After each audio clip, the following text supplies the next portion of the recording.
જય સ્વામી મિત્રો, આજે મહાભારતની એક સુંદર મજાની વાત કરવાની છે. શ્રી કૃષ્ણ ભગવાન એ પાંડવોના પક્ષમાં હતા અને એમની અશ્વિની સેના એ કૌરવોના પક્ષમાં હતી. હવે કોઈ પણ યુદ્ધની શરૂઆત થઈ હોય ત્યારે શંખનાદ કરે.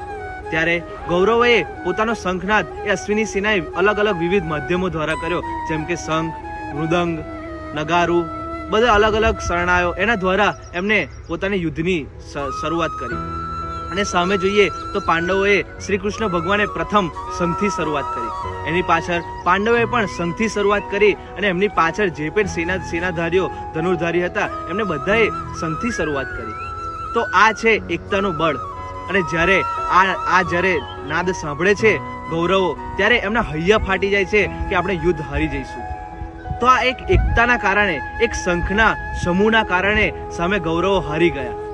તો આપણે વિચારી શકીએ કે એકતામાં કેટલું બધું તાકાત રહેલી છે. જય સ્વામી મિત્રો.